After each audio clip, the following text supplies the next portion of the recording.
You know what guys, I earned this money through stake.com। तो मेरे coupon code use करो अभी के अभी बेवकूफ और जाके स्टेक पे अपने पैसे कमाओ, पैसे कमाओ। नमस्कार दोस्तों, तो आज हम बात करने वाले एक ऐसे टॉपिक के बारे में जो बहुत ही एक्साइटिंग और थोड़ा सा रिस्की भी है। कैसीनोस, ऑनलाइन कैसीनो का जमाना आ चुका है। सबने stake.com पे अपने अपने अकाउंट्स बना लिए। आपने भी बनाया ना। तो चलिए बात करते हैं कि क्या stake.com पे पैसे कमाना आसान है और क्या इसको करने से हमारे पैसे उड़ेंगे तो नहीं। और stake.com की पॉपुलैरिटी बहुत ही रैपिडली बढ़ रही है और इसके पीछे कुछ की मेन रीजंस हैं। पहला, attractive bonuses and promotions. Stake अपने यूजर्स को अट्रैक्ट करने के लिए बहुत ही ज्यादा प्रमोशंस और बोनसेस ऑफर करता है। वेलकम बोनसेस, रिवॉर्ड बोनसेस और वीआईपी बोनसेस, ये सारे के सारे बोनसेस यूजर्स को अट्रैक्ट करता है और मोटिवेट करता है ताकि वो stake.com पे अपनी गेम्स खेलते रहे। दूसरा जो की मेन रीजन है stake.com का पॉपुलर होने के लिए वो है सिक्योर्ड एंड इजी ट्रांजैक्शन।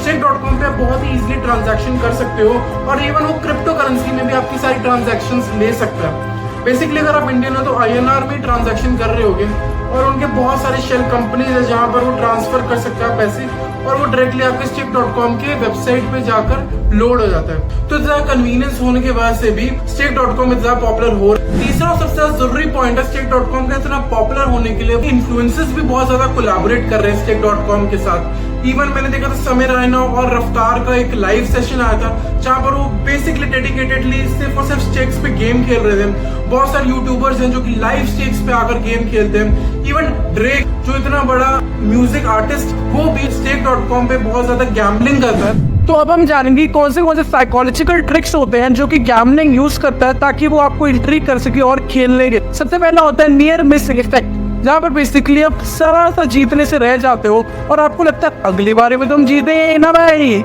चल भाई फिर से खेलते हैं, और इसी चक्कर में आप बहुत सारे पैसे खोते जाते। दूसरी साइकोलॉजिकल ट्रिक होती है संक कॉस्ट फैलेसी, जहाँ पर आप ऑलरेडी बहुत सारे पैसे खो चुके होते हो और आपको लगता है आगे खेलने से तो हम पैसे जीतेंगे ही ना, तो इसी चक्कर में और पैसे लगाते रहते हो और इसमें भी आप खोते रहते।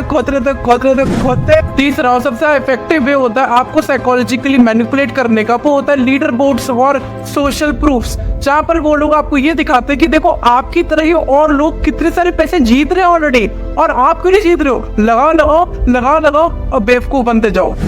अच्छा, आपको एक और चीज बताओ कि कैसे कैसीनो आपको ट्रैप कर रहा है। वो आपको बेसिकली ट्रैप कर रहा है भाई game of probability. Game of probability बहुत सिंपल है भाई। अगर आपको इन लॉन्ग रन लॉस हो रहा है और उनको इन लॉन्ग रन प्रॉफिट हो रहा है, इसी को तो गेम ऑफ प्रोबेबिलिटी कहते हैं। और गेम ऑफ प्रोबेबिलिटी खेल कौन रहा है? वो कैसीनोस आपके साथ। जैसे कि रॉलेट में गेम ऑफ प्रोबेबिलिटी होती है 2.7%, जहाँ पर आपको 2.7% चांसेस है जीतने के और बाकी के सारे चांसेस उनके हैं आपको हराने के। अच्छा, अगर आपने मेरी बात इतनी सुनी नहीं है तो ये भी सुन लो यार कि stake.com पे जीतना क्यों अच्छी बात नहीं है आपके लिए, क्योंकि शॉर्ट रन में तो आपको ये बहुत ज्यादा एक्साइटमेंट देगा लेकिन लॉन्ग रन में आपको एडिक्शन दे देगा। तो ये अगर आपको नहीं पालना तो भाई मत जीतो और मत खेलो, simple. Last but not the least, अगर आपको खेलना ही है तो कम पैसों के साथ खेलिए और समझदारी से खेलिए।